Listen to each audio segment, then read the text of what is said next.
Hi friends, welcome back to my YouTube channel. ನಾನಿವತ್ತು ಈಸಿಯಾಗಿ gobi recipe ಹೇಗೆ ಮಾಡೋದಂತ ಹೇಳಿಕೊಡ್ತೇನೆ. ಬಿಸಿ ನೀರಿಗೆ ಉಪ್ಪು ಮತ್ತು ಅರಿಶಿನ ಹಾಕಿ ಗೋಬಿಯನ್ನು ಈ ಥರ ಸಣ್ಣ ಸಣ್ಣದಾಗಿ ಕಟ್ ಮಾಡಿರೋ ಗೋಬಿಯನ್ನು ಅದರಲ್ಲಿ ಹಾಕಬೇಕು. ಅದರಲ್ಲಿರೋ ಬ್ಯಾಕ್ಟೀರಿಯಾ ಎಲ್ಲ ಹೋಗಬೇಕಲ್ಲ, ಅದಕ್ಕಾಗಿ ಅಂದರೆ ಅದಕ್ಕೆಲ್ಲ ಔಷಧಿ ಎಲ್ಲ ಹೊಡೆದಿರ್ತಾರಲ್ಲ, ಅದಕ್ಕಾಗಿ ಸ್ವಲ್ಪ ಉಪ್ಪು ಮತ್ತು ಬಿಸಿ ನೀರೆಲ್ಲ ಹಾಕಿ ಸ್ವಲ್ಪ ಹೊತ್ತು ಇರಬೇಕು. ಈಗ ಒಂದು ಬೌಲಿಗೆ ಅರ್ಧ ಕಪ್ಪು ಕಾರ್ನ್ಫ್ಲವರ್ ಪೌಡರ್,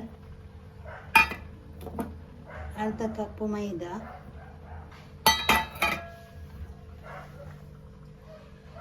ಒಂದು ಸ್ಪೂನ್ ರೆಡ್ ಚಿಲ್ಲಿ ಪೌಡರ್,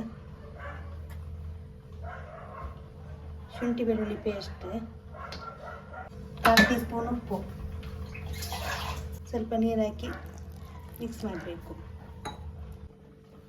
ಈಗ ಇದು 5 ನಿಮಿಷ ಆಯಿತು. ಇದರ ನೀರನ್ನೆಲ್ಲ ತೆಗೆಯೋಣ. ಫುಲ್ಲು ನೀರೆಲ್ಲ ಹೋಗಿ ಡ್ರೈ ಆಗಬೇಕು, ಆಯಿತಾ? ಇವಾಗ ಇದರ ನೀರೆಲ್ಲ ಹೋಗಿದೆ. ಈಗ ಇದಕ್ಕೆ ಹಾಕಬೇಕು. ಹಾಕಿ ಚೆನ್ನಾಗಿ ಮಿಕ್ಸ್ ಮಾಡಬೇಕು. ಇದೀಗ ಈ ಥರ ಚೆನ್ನಾಗಿ ಮಿಕ್ಸ್ ಮಾಡಬೇಕು. ಆಮೇಲೆ ಒಂದು ಪಾತ್ರೆಗೆ ಎಣ್ಣೆ ಹಾಕಬೇಕು. ಎಣ್ಣೆ ಬಿಸಿ ಆದಮೇಲೆ ಇದನ್ನು ಒಂದೊಂದೇ ಆಗಿ ಬಿಡಬೇಕು. ಎಣ್ಣೆ ಒಳ್ಳೆಯದಾಗಿ ಬಿಸಿಯಾಗಿರಬೇಕು. ಆಮೇಲೆ ಹಾಕಬೇಕು. ಒಳ್ಳೆ ಕ್ರಿಸ್ಪಿಯಾದ ಗೋಬಿ ಸಿಗ್ತದೆ ನಮಗೆ. ಇವಾಗ ಇದಕ್ಕೆ ಒಂದೊಂದೇ ಆಗಿ ಬಿಡಬೇಕು.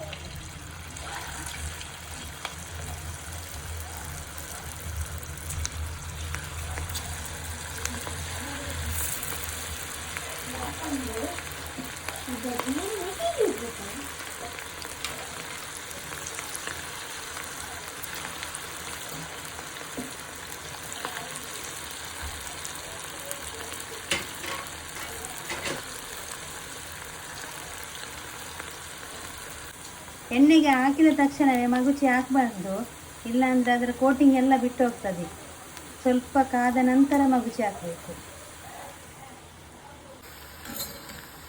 ಈಗ ಚೆನ್ನಾಗಿ ಕ್ರಿಸ್ಪಿ ಆಗ್ತಾ ಬಂತು. ಇವಾಗ ಈ ಥರ ಮಗುಚಿ ಹಾಕಬೇಕು.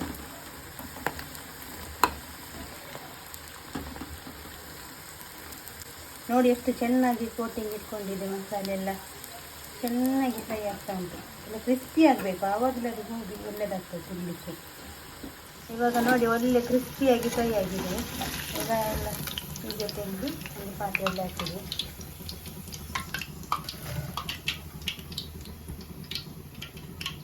ಈಗ ಎಲ್ಲದನ್ನು ಅದೇ ಥರ ಹಾಕಿ ಫ್ರೈ ಮಾಡಬೇಕು.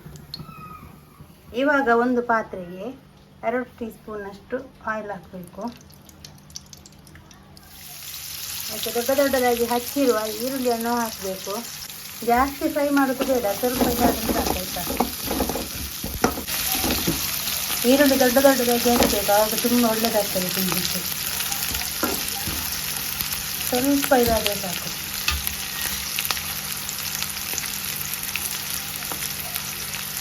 ಇವಾಗ ಇದಕ್ಕೆ ಕ್ಯಾಪ್ಸಿಕಮ್ ಹಾಕಬೇಕು.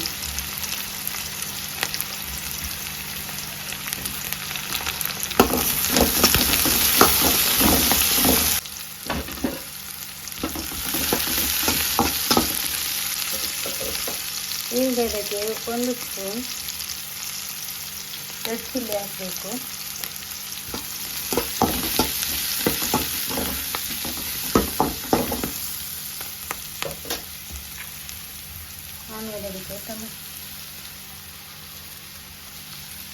ಆಮೇಲೆ ಅದಕ್ಕೆ 1 ಸ್ಪೂನ್ ಟೊಮೆಟೊ ಸಾಸ್ ಹಾಕಬೇಕು. ರೆಡ್ ಚಿಲ್ಲಿ ಸಾಸ್ ಆ್ಯಡ್ ಮಾಡಬೇಕು. ಸೋಯಾ ಸಾಸ್ ಆ್ಯಡ್ ಮಾಡಬೇಕು. ಆನಂತರ ಚೆನ್ನಾಗಿ ಮಿಕ್ಸ್ ಮಾಡಿ ಫ್ರೈ ಮಾಡಬೇಕು.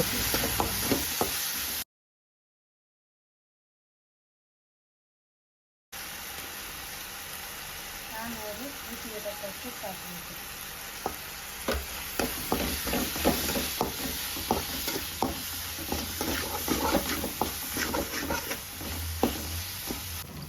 ಇವಾಗ ಇದಕ್ಕೆ 1 ಟೀ ಸ್ಪೂನಷ್ಟು ಕಾರ್ನ್ಫ್ಲವರ್ ಪೌಡರ್ ಮಿಕ್ಸ್ ಮಾಡಿದ್ದನ್ನು ಹಾಕಬೇಕು. ಅಲ್ಲಿ ತಿಕ್ಕಾಗಿ ಬರ್ತದೆ. ಆವಾಗ ಚೆನ್ನಾಗಿ ಮಿಕ್ಸ್ ಮಾಡಿ. ಅದು ಹಾಕಿದಾಗಲೇ ಇದನ್ನು ಚೇಂಜ್ ಆಯಿತು ನೋಡಿ, ಎಷ್ಟು ತಿಕ್ಕಾಗಿ ಕಾಣ್ತಾ ಉಂಟು.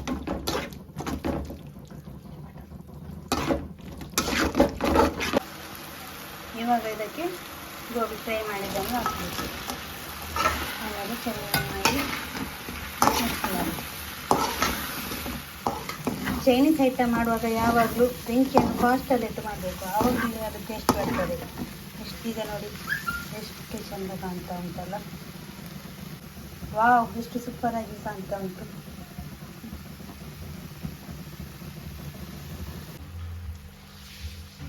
ಆಮೇಲೆ ಗ್ಯಾಸ್ ಆಫ್ ಮಾಡಿ ಕೊತ್ತಂಬರಿ ಸೊಪ್ಪನ್ನು ಹಾಕಿ.